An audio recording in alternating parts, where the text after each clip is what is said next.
Baik, sekali lagi dosen ucapkan Assalamualaikum warahmatullahi wabarakatuh. Tentang munakahat, ya. Di yang dosen bikin presentasi itu ada 3 hal yang sudah dibahas oleh kelompok sebelumnya, ya.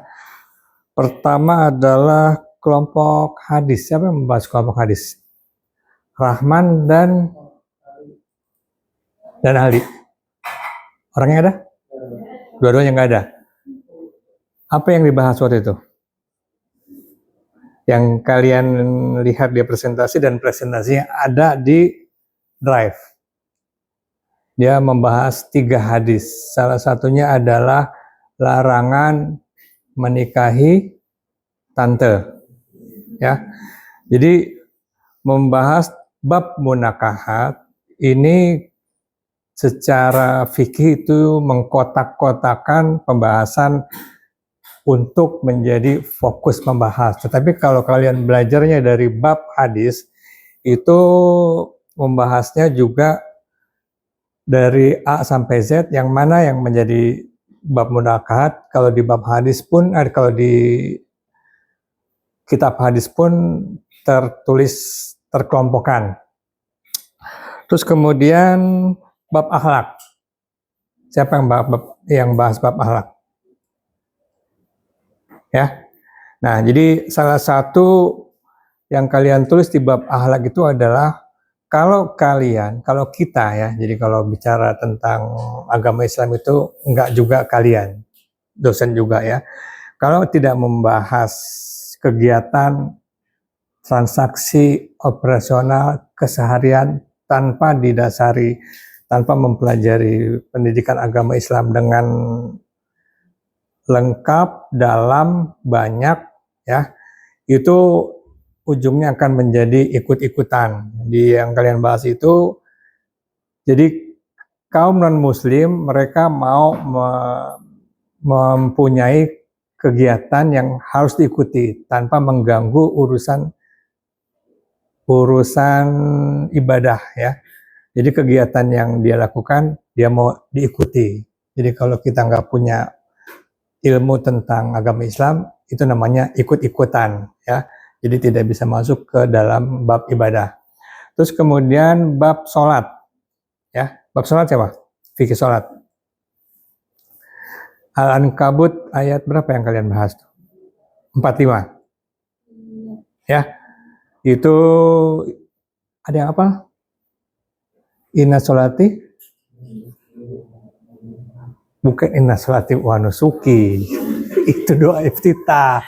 Boleh-boleh juga sih, inna sholati wa nusuki wa mahyaya wa mamati lillahi rabbil alamin. Oke, itu artinya apa artinya? Inna sholati wa nusuki apa? Wa mahyaya. Jadi kehidupan kita ya di bumi ini hanya lillahi ta'ala, ya. Jadi untuk menikah pun urusan lillahi ta'ala. Tapi yang dosen mau sampaikan, inna sholati tanha anil fahsai wal munkar. Artinya apa tuh? Sholat itu menjaga dari perbuatan keji dan munkar. Perbuatan keji apa? Perbuatan munkar apa? Keji apa keji?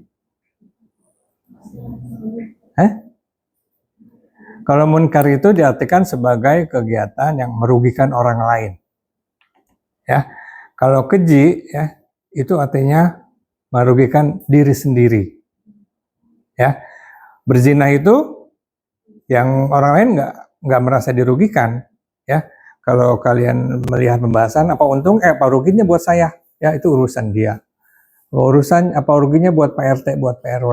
Ya, kalau buat Pak RT, Pak RW dia menggunakan dalil yang dimana kalau ada satu kekejian di sekitarnya, itu akan menjadi mudarat, menjadi malapetaka bagi sekelilingnya, ya. Nah, terus kemudian jadi sholat itu harus menjaga. Jadi kalau kalian sholat tapi masih melakukan kegiatan keji dan munkar, itu yang membatalkan sholat secara kualitas, ya. Jadi bukan membatalkan sholat karena kentut dan disenggol wudunya, tapi menghilangkan kualitas sholat kalian. Oke, kembali ke presentasi yang dibuat oleh Syarif, Alvario, dan Faik. Yang WhatsApp Faik ya? Yang WhatsApp ke dosen minta diganti jadi sesi 1. Oh, sakit. Oke.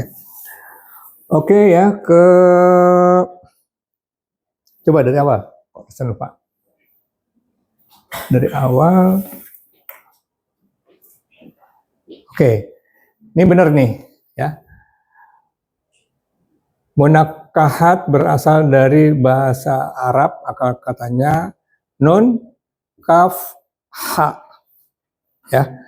Ha ini di dalam Al-Quran jangan salah ya, ha. Kemudian, oke, stop dulu. Sehingga segala sesuatu yang dikerjakan dalam pernikahan akan masuk dalam kaidah ibadah. Ya, jadi nikah itu ibadah. Ya, oke, sebentar dosen bahas dari sini dulu. Berikutnya, sebentar. Nikah itu syaratnya adalah transaksi. Ya, jadi sebelumnya dosen sudah jelaskan. Jadi urusan kita sama Allah itu namanya hablum minallah, urusan sesama kita itu namanya hablum minannas, antara Syafiq sama Dafa, ya, itu urusan hablum minannas. Nah, kemudian nikah itu adalah nggak ada perbedaan secara umum, ya. Secara umum tidak ada perbedaan. Yang menjadi dia beda adalah ucapan, ya. Ucapan itu namanya akad nikah. Jadi syarat nikah pertama adalah ucapan. Saya nikahkan anti dan antum, ya, dengan mas kawin. Itu cuman perkataan itu sudah merubah segala macam kegiatan berikutnya, ya. Jadi nikah itu cuman orang tua si wanita menikahkan mempelai atau pengantin atau lelaki dan anaknya. Sesudah itu lepas kewajiban bapaknya, ya. Jadi bapaknya itu punya kewajiban. Yang terakhir adalah menikahkan. Sesudah itu urusan beda. Menjadi kewajiban si wanita, menjadi kewajiban kepada bapaknya itu hilang, ya. Kewajibannya adalah kepada suaminya. Ya, ini definisi nikah, ya. Jadi pertama adalah perkataan, cuman ngomong doang, ya. Tapi ada syarat-syarat lainnya, yaitu ada saksi, ada 5 orang, ya. Terus kemudian ada mas kawin. Mas kawinnya juga tidak diatur, ya. Ini nikah menurut definisi agama Islam. Tetapi jangan ditinggalkan juga ketentuan yang berlaku di negara Indonesia, ya. Harus terdaftar di KUA, ya. Itu minimal. Berikutnya,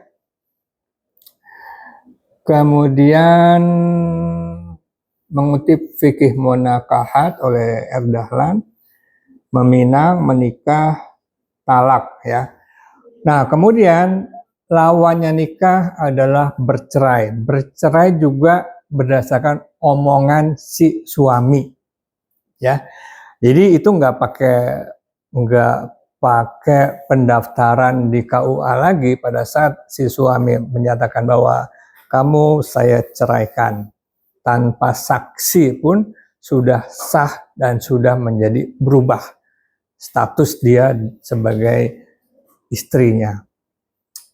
Berikutnya. Nah, ini dia, ya. Ini pembahasan yang ini sedikit bahasa Arab, ya. Sedikit bahasa Arab. Jadi di sini nikahan, ya.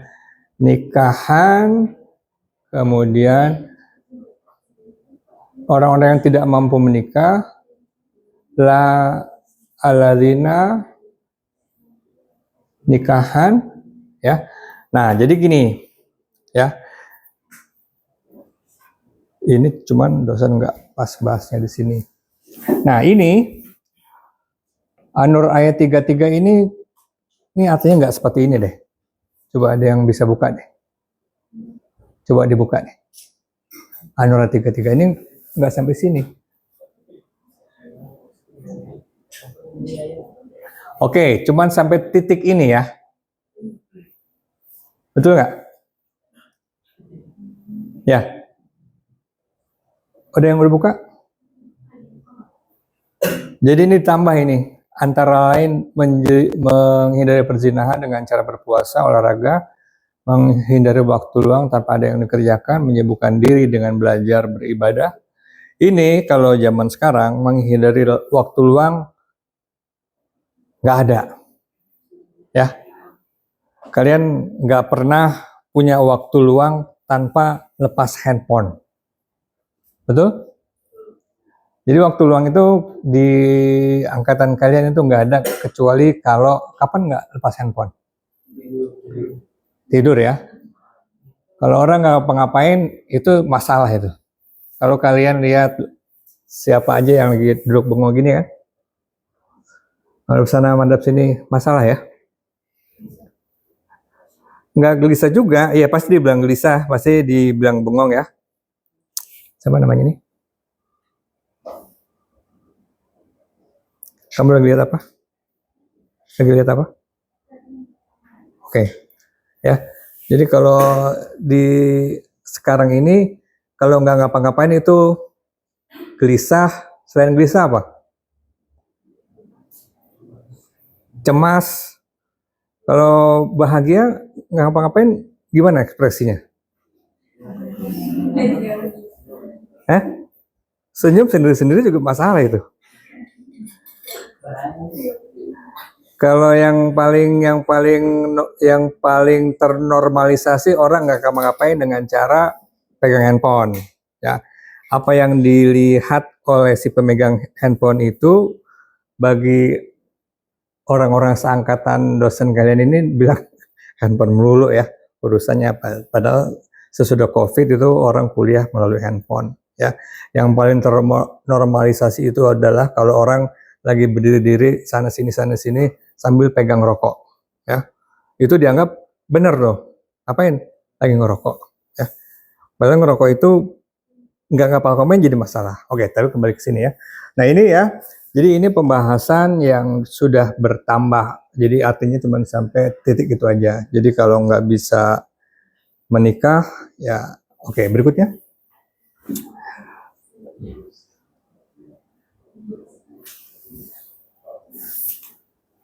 Berikutnya, terus pakai panah aja. Panah bawah. Nah, oke, turun.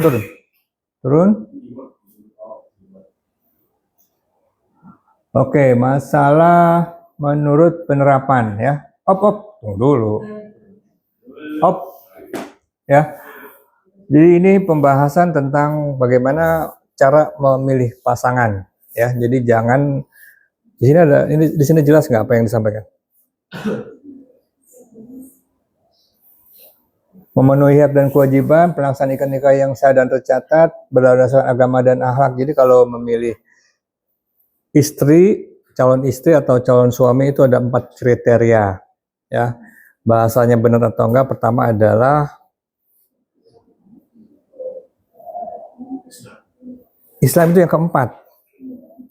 Ya, Islam yang keempat.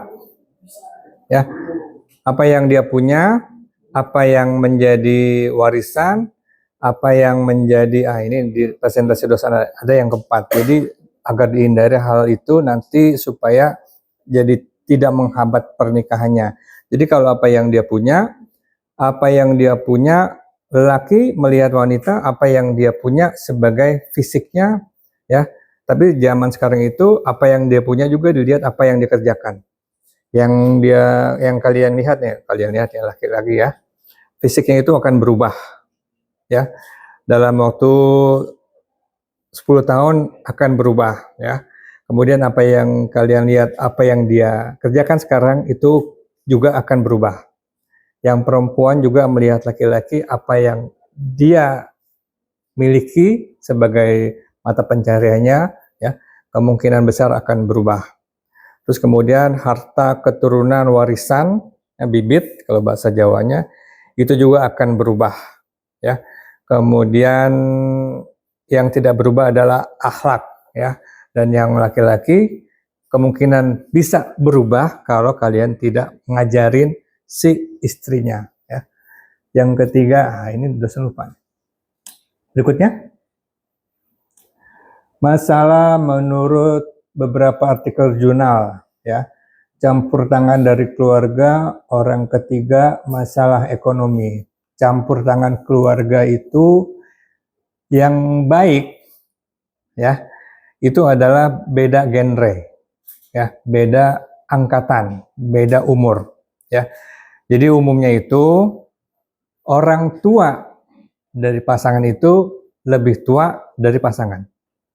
Pasti atau nggak pasti nih? Itu bisa tidak pasti, nanti agak lebar sedikit. Cuman langkah pertama berubah.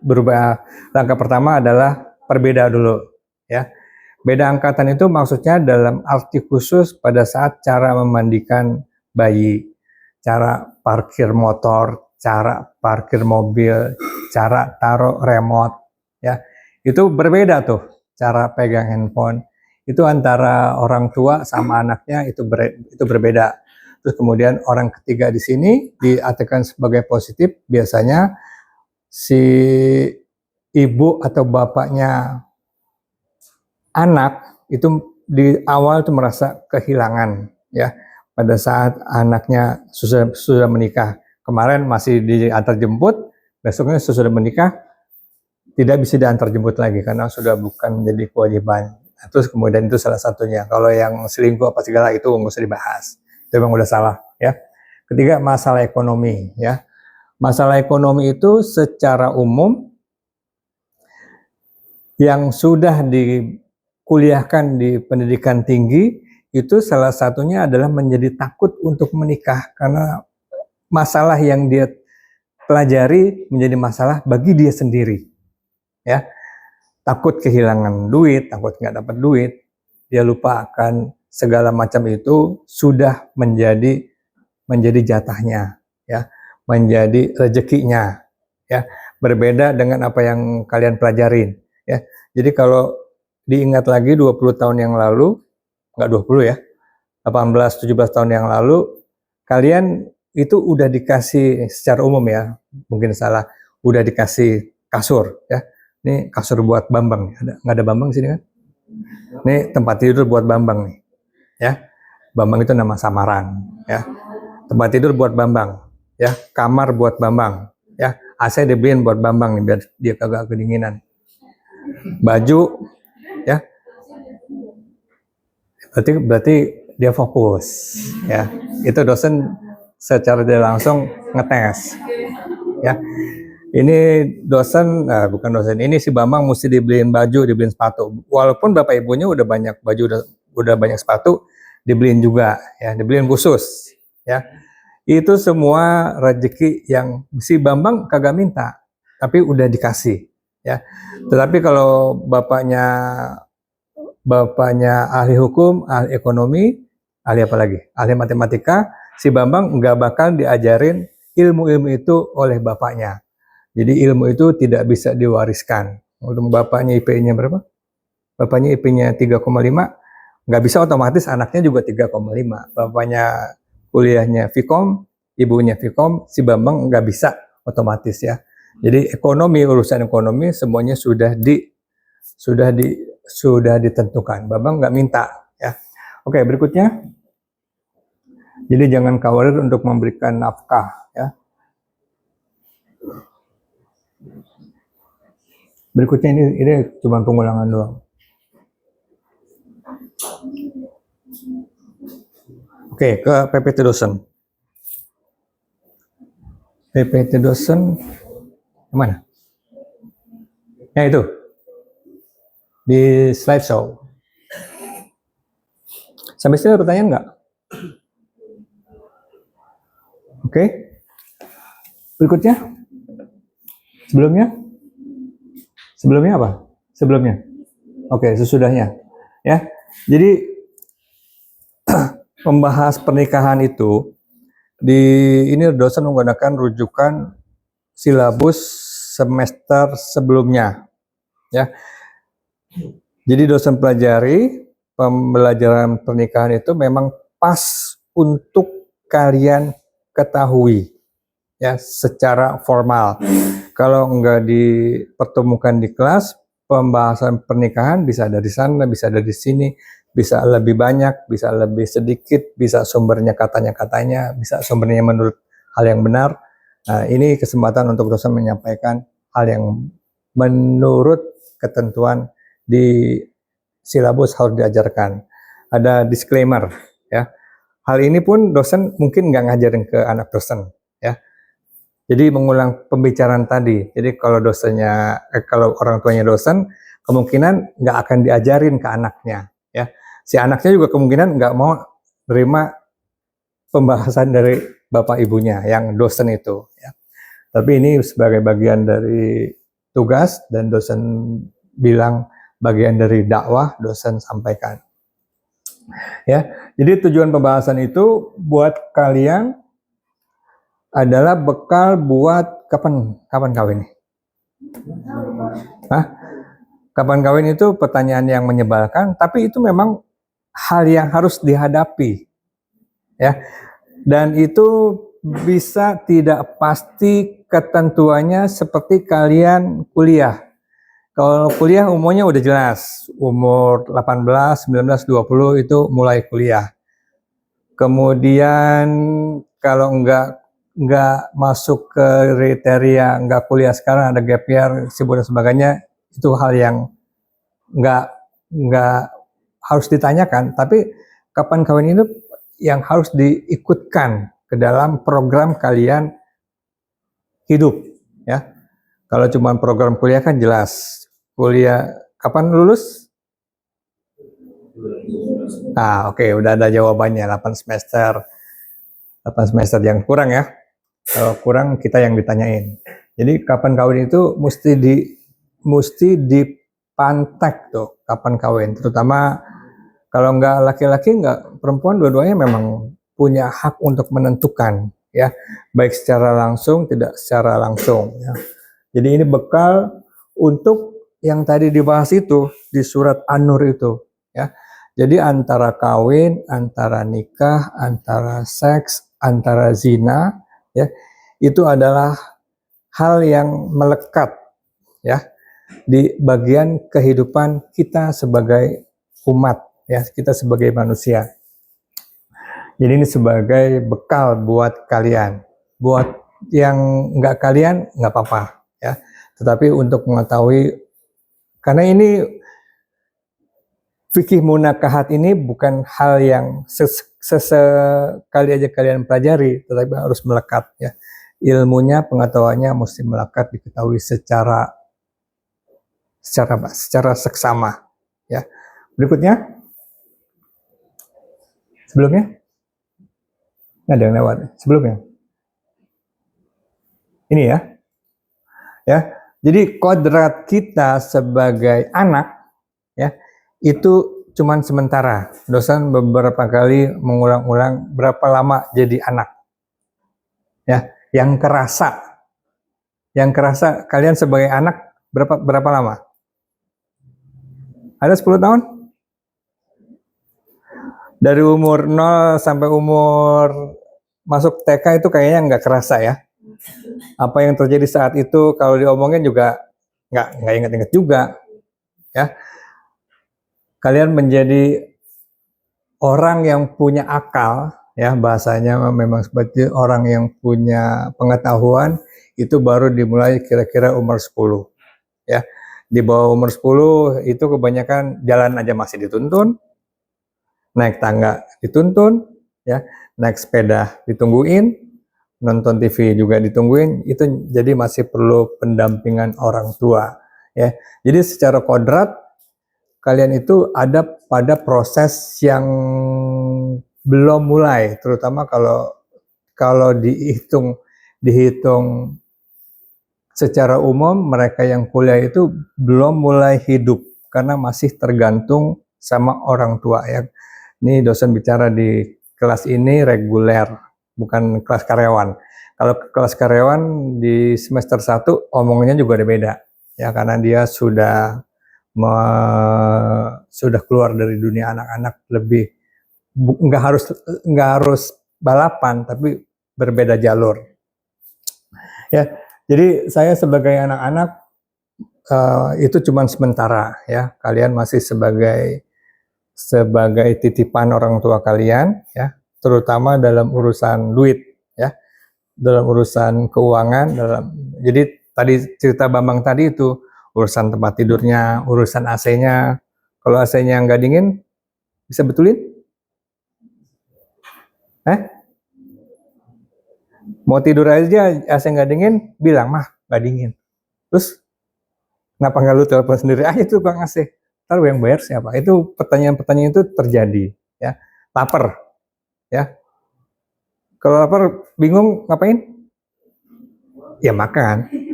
Tinggal bilang, mah lapar ya, mah lapar. Kalau mau makan beda, tinggal bilang juga, mah. Nah itu jadi belum secara utuh ya. Dan itu hanya sementara ya. Hanya sementara, cuman berapa tahun lagi dijalurkan. Nah kalau ini agak benar nih ya. Ditargetkan lagi 2-3 tahun lagi, 4 tahun, 5 tahun lah.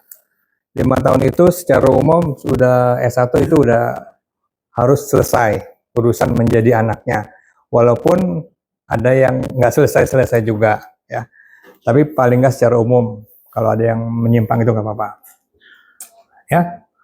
Kemudian arahnya itu akan menciptakan anak-anak baru. Ya. Artinya dalam waktu, kalau tadi nggak ada kepastian kapan mau nikah, kapan target terakhir menikah? 25? Cok, kamu kenapa? Kamu berapa? Hah?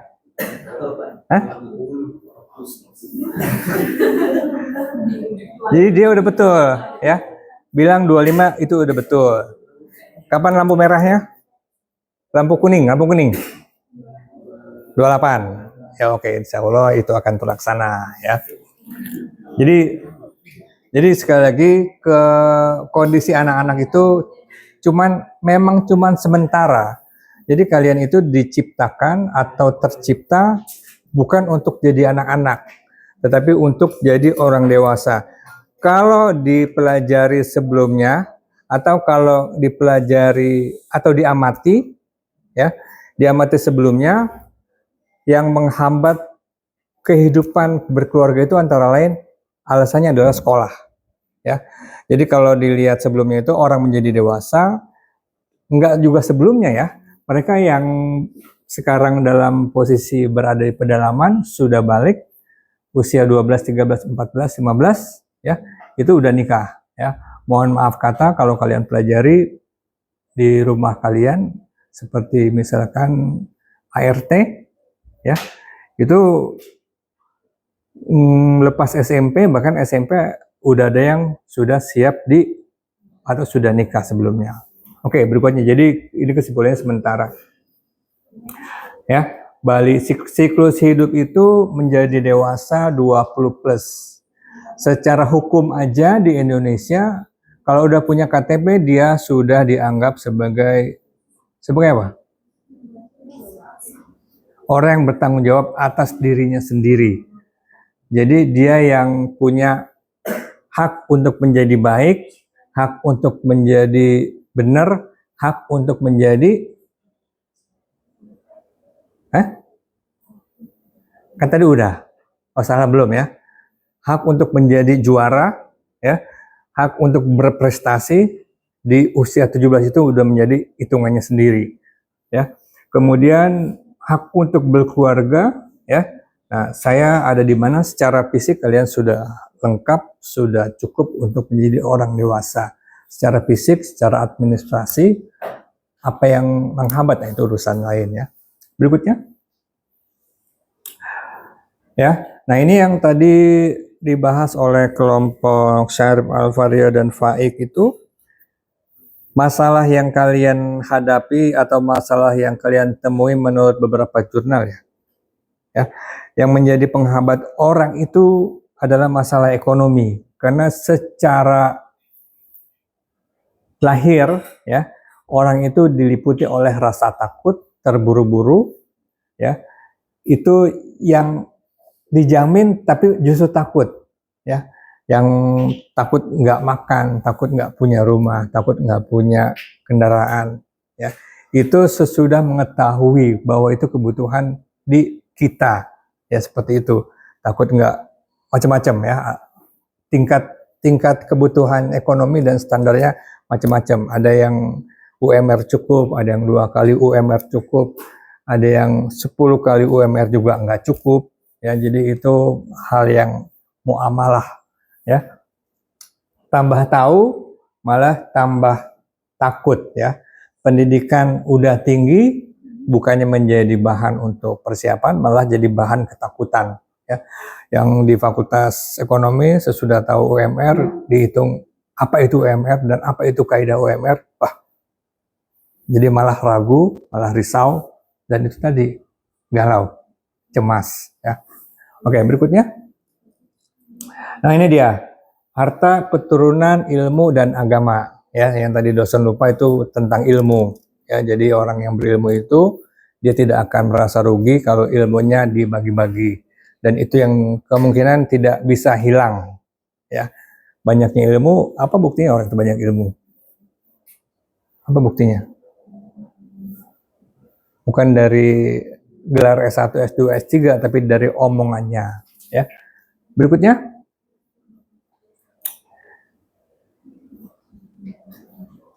Ini An-Nisa ayat 34. An-Nisa ayat 34 itu sambungan dari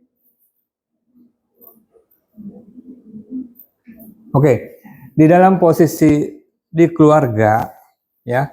Ini yang menjadi pola pikir ikut-ikutan adalah suami dan istri sama ya. Jadi kehidupannya itu kalau suaminya menghidup, posisinya pertama posisi sosial ya, itu menurut syariatnya tidak sama ya. Jadi coba buka ayat 3, misalnya ayat 34, dosen lupa, coba yuk. Ini tentang ar-rijalu qawwamuna 'ala nisa, bukan?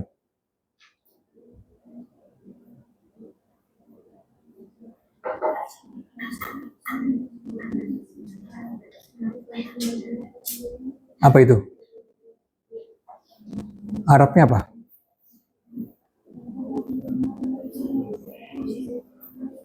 Nah, Arabnya mulainya apa?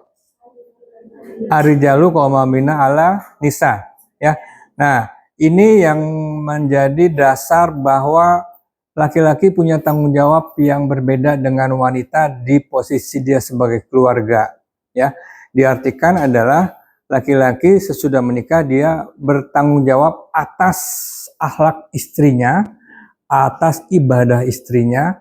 Jadi dia bertanggung jawab itu. Tapi kalau di hadis lebih lengkap lagi. Jadi seorang laki-laki ya, laki-laki ini perhatikan ya, kalian bertanggung jawab atas adik perempuan kalian kalau belum nikah, atas ibu kalian ya, baik masih ada bapaknya atau tidak masih ada bapaknya. Jadi itu tidak terlepas itu. Laki-laki itu tidak, kalau sudah beristri maka tanggung jawab terhadap ibunya itu justru kagak hilang ya. Kalau perempuan sesudah menikah, kewajiban dia kepada bapaknya itu hilang, tapi laki-laki itu tidak hilang ya.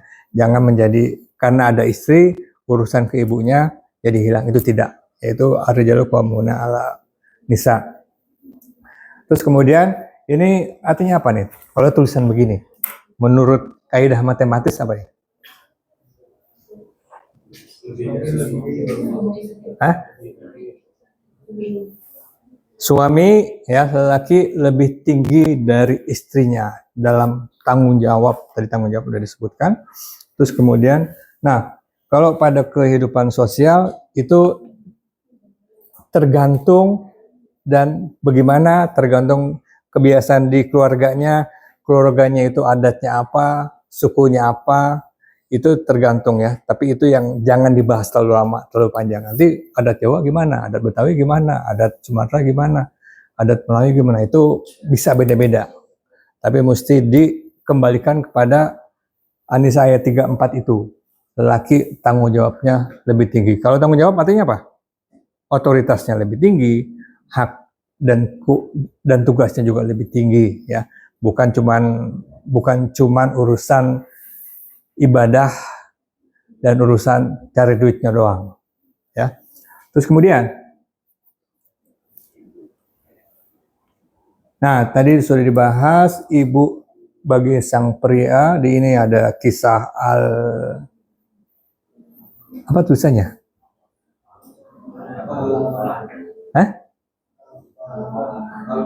Al-Qalamah ya, nanti kalian pelajari lagi. Ini kisah yang perlu dibahas dalam urusan anak dan ibu. Ini Al-Qalamah ini, jadi seorang laki-laki, jadi ada kisah satu orang laki-laki yang urusannya ibadah terus, ibunya manggil, terus kemudian dia nggak pedulikan dan seterusnya ya. Berikutnya, tugas tanggung jawab ini sudah. Kalau wanita itu tugasnya ini yang Madrasatul Ula, ini bukan Al-Quran, tetapi ini adalah kiasan dari ulama di Mesir ya. Jadi ini menggambarkan bahwa tugas si ibu adalah mendidik anak ya. Jadi secara lebar, secara sempit, kalau udah tertulis tugas-tugas seperti itu yang diutamakan ya. Jadi di dalam kaidah yang agak dewasa dikit ya, jadi kalau lelaki punya istri dan istri terhadap suaminya, itu pastikan tugas ini bahasa yang kalau dibahas di kelas itu kayaknya nggak pantas, tetapi kalau nggak disampaikan akan menjadi normatif ya. Jadi wanita itu dinilai berdasarkan beberapa ketentuan. Kalau menurut pakai bahasa Inggris itu brain, otak ya, kepintaran, bed, urusan di tempat tidur, terus kemudian apa lagi? Behavior ya. Kalau untuk urusan pakai bahasa sini, urusan dapur, urusan kasur, urusan sumur. Yang lain itu bisa disubkonkan, bisa didelegasikan. Yang urusan bed sama urusan kasur itu tidak boleh, itu harus dipentingkan. Artinya apa? Ya, artinya urusan cari duit, urusan masak itu bisa dikerjakan oleh IRT.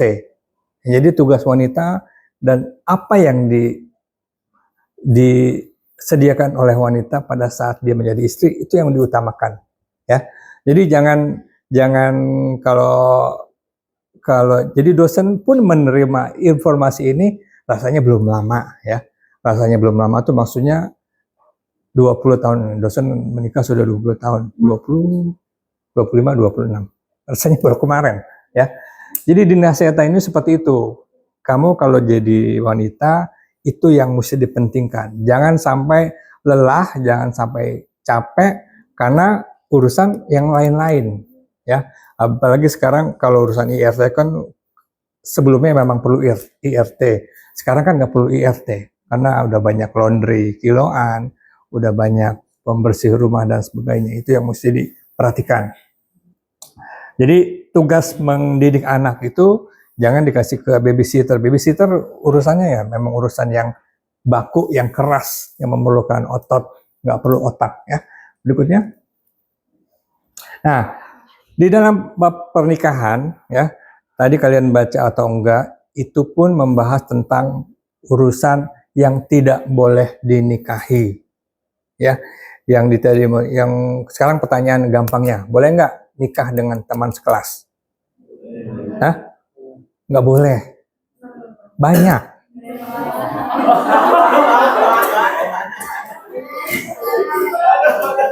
Ya, itu yang hal pertama tuh. Lucu ya? Ya, oke. Yang masuk ke dalam pembahasan ini adalah pertama ini ada kaitannya sama akhlak dan sama penutupan aurat sama waris. Ya, waris dibahas di pertemuan berikutnya.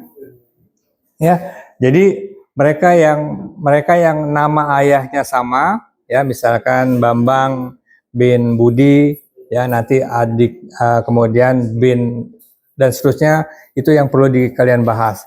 Jadi tidak boleh berbuka aurat, sepupu boleh menikahi sepupunya, terus kemudian yang tadi yang tidak boleh adalah kawin sama tantenya, ya. Kalau kita ketemu tante kita tiap hari, itu kita tahu itu tante kita, ya. Kalau kita tinggalnya di Jakarta, tante kita adanya di mana? Di Semarang, Surabaya, Manado, Padang, nggak pernah ketemu, ya. Tante itu maksudnya adik ibu kita, ya. Ibu kita umurnya 20, terus kemudian adiknya seumur kita, ya. Ketemu langsung cinta lokasi dan itu kita tahu bahwa itu adalah adik ibu kita. Nah, itu yang mesti dipelajari, ya. Terus kemudian ada itu yang tadi dibahas dalam bab kalau kita cuma memahaminya secara kalimat, tidak boleh menikahi bibi. Bibi itu siapa, ya? Ya, apakah bibi itu yang di rumah suka kita panggil bi, ya? Bukan itu, tapi dalam kaitannya sama tante, ya. Kemudian kalau ini lagi ada saudara persesusuan. Ini di dalam hadis Al-Bukhari ayat 86. Ini yang mungkin tidak terjadi di lingkungan kita saat ini, ya. Jadi kalau kita tahu kita punya saudara sepersusuan itu, orang tua si ibu itu pernah nyusuin seorang bayi, bukan seorang bayi. Bayi apa? Pernah menyusui bayi, nggak bisa pakai seorang, ya. Itu tidak bisa dinikahkan dengan anak si ibu yang benar, ya, yang otentik. Ini dosen memang suka ingat nih, yang suka ini sebenarnya kelas ini siapa sih? Ulang lagi.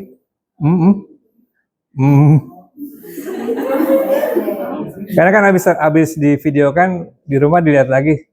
Kelas ini agak suka ada gitu. Coba sekali lagi. Betul? Gitu. Nah, yang mana tuh yang ngomong tuh? Oke, berikutnya. Ya. Ini mahar, mas kawin, biaya nikah, pesta kawinan. Biaya nikah itu gratis. 0. Ya. Jangan wow dulu.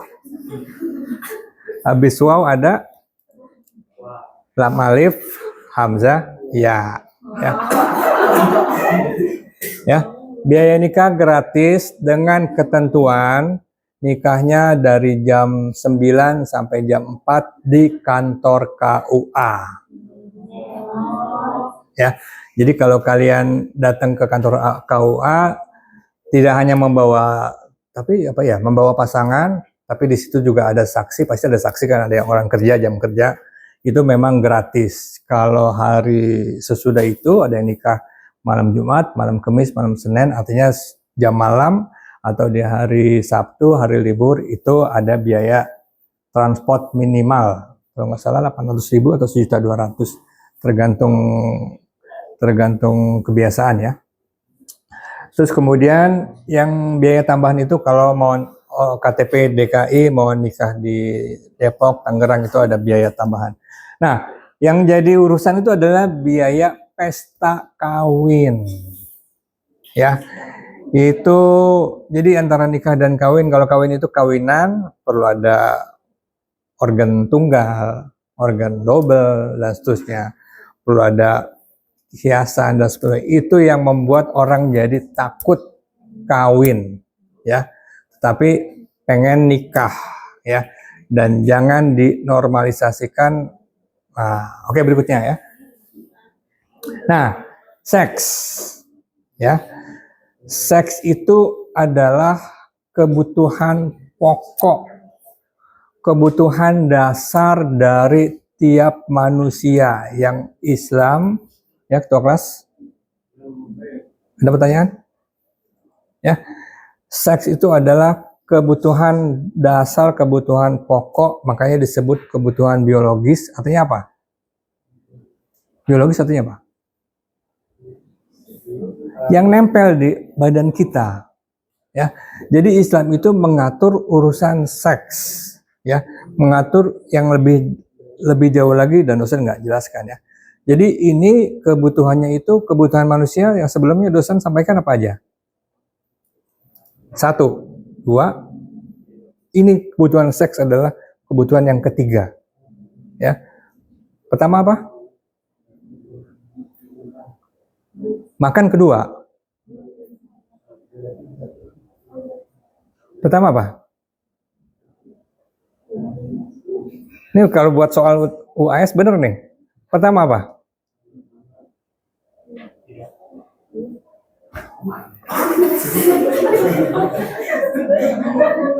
Kamu nggak tahu badan kamu gede. Ya, pertama adalah tidur. Oh, kan? Sehingga Islam mengatur orang itu bagaimana tidurnya. Kemudian kebutuhan untuk makan. Sehingga Islam mengatur untuk urusan makan. Ya, kemarin ada berapa dosen bilang, ada berapa hadis? 90, ya, tapi tepatnya itu antara 87 sampai 93, ada 97. Ada kebutuhan pokok lain, ada urusan seks, ya. Seks itu nggak bisa dihindari kebutuhannya, makanya Islam mengatur, ya, dengan melakukan pernikahan. Jadi kalau tadi sebelumnya dosen sampaikan kebutuhan seks itu muncul bukan dari KTP, tapi muncul dari usia untuk yang laki-laki sesudah balik, ya. Sesudah mimpi itu berpengaruh pada kehidupan berikutnya. Kalau sebelumnya kan nggak tahu, sesudah mimpi dia tahu apa itu seks, ya. Untuk wanita, dosen nggak bisa cerita juga, ya. Nah, kalau mengikuti ketentuan sekarang, ya, jadi seks itu dianggap sebagai sesuatu yang tabu, tetapi ternyata banyak yang melakukan hubungan seks tanpa nikah, ya, baik secara terang-terangan atau secara tidak terang-terangan. Di buku yang dosen tulis, ya, di buku PI itu ada salah satu penelitian yang menyatakan, penelitiannya nggak lama juga, masih tahun 2020-an, 2021-an, itu sekian persen, ya, sekian persen sudah melakukan hubungan seksual. Dan solusinya kalau yang bukan Islam, kalau yang Islam tadi kan solusinya satu, ya, pikirin tuh, targetkan segera nikah, ya, segera nikah, ya. Jadi jangan takut untuk urusan tidak punya duit, tidak punya kerjaan dan sebagainya, ya. Terus kemudian kalau memang nggak berani juga, ya, olahraga dan sebagainya. Kalau yang solusi yang, jadi urusan seks ini bukan, kalau angkatan dosen itu memang susah untuk ngomong tentang seks, untuk mengatur tentang seks. Tetapi kembali lagi, kalau di angkatan kalian, di handphone itu kita menghindari pun, kalau kita nggak menghindari, di medsos kalau nggak diatur itu muncul tuh urusan yang berbau-bau pornografi, seks, apa segala. Kalau nggak disetting, settingnya apa? Pengaturan apa? Pengaturan dewasa, adultery, ya, for kids dan sebagainya itu muncul. Jadi nggak dicari pun dia akan muncul, ya. Itu di handphone, ya. Walaupun Netflix, ya, Netflix juga ada di handphone kan.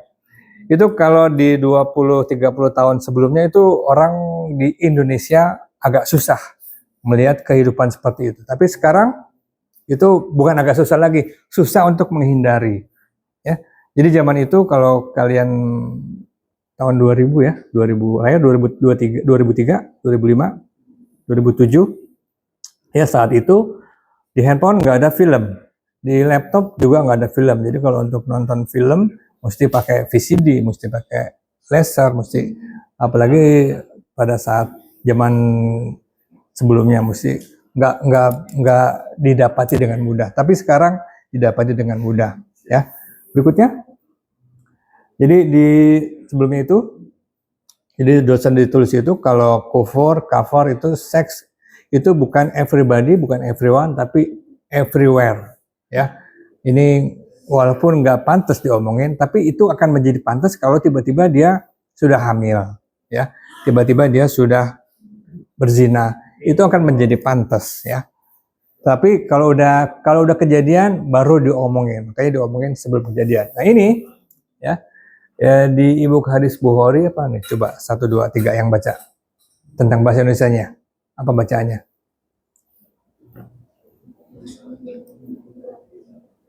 Satu wanita, satu laki. Pembacanya pertama. Baca matanya aja.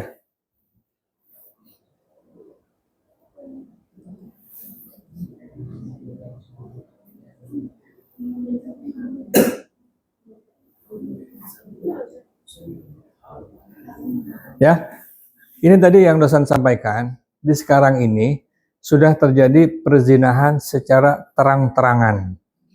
Ya, jadi nggak perlu gelap-gelapan, terang-terangan. Di Indonesia terjadi nggak? Nggak usah jauh-jauh. Ya, apa yang kita lihat? Ya, apa? Apa yang kamu lihat? Ya. Oke. Apa yang ada di pantai? Tadinya dosen pikir dia mau kan bilang apa yang ada di pantai, pohon kelapa, ya. Apalagi tukang kelapa, apalagi es kelapa, ya. Ternyata dia ngomong benar, ya. Bagaimana bule tidak berbusana? Jadi pertanyaan bukan bagaimana bule berbusana, itu terbalik. Bagaimana bule tidak berbusana itu sudah secara terang-terangan. Di sini secara terang-terangan, insya Allah masih jauh dari kiamat, ya, karena masih adanya di handphone, ya, masih adanya di gadget. Kemudian ini ada 2 hadis 78 dan 79. Sesungguhnya antara tanda-tanda kiamat adalah sedikitnya ilmu, merebaknya kebodohan. Ini fokus di perzinahan aja, ya. Perzinahan secara terang-terangan. Nah, jumlah perempuan yang, nah ini nomor 79 nih. Coba dibaca. Jumlah perempuan yang lebih banyak dan sedikitnya laki-laki. Coba dihitung di sini banyak laki apa perempuan? Tapi tidak ketemu dengan hadis ini. Di sini 50 perempuan sama dengan 1 orang laki-laki. Di sini belum, ya. Jadi kalau di sini masih jauh dari kiamat. Berikutnya, ya, tugasnya buat kalian, ya. Ini bahasa Arabnya udah bahasa kita banget nih, ya. La taqrobu zina, ya. Zina sudah jelas artinya. Terus kemudian taqrobu artinya apa? Bahasa Indonesianya apa? Taqrobu. Antara Faik dan Syarif, apa kaitan di antara kedua dia? Dalam bahasa ini akrab. Kok nggak ada ya? Ya. Jadi akrab itu adalah bersumber dari bahasa Arab, ya. La taqrobu zina, tapi diartikan bukan jangan akrab kepada zina, tapi jangan mendekati zina. Zina dimulai dari mana? Dari pacaran. Ya. Beda sama perkosaan. Kalau perkosaan itu udah kejahatan, ya. Jadi dari pacaran. Jadi jangan mendekati, jangan jauhi zina. Berduaan laki-laki dan wanita. Kalau di sini jaga mata, ya. Kejahatan zina itu dimulai dari mata dan berikutnya. Kemudian berpuasa, ya. Berpuasa itu salah satu yang menjauhi zina. Berikutnya, ya. Ada bab berikutnya tentang adab hubungan istri suami, cerai dan poligami, itu tidak dibahas. Berikutnya,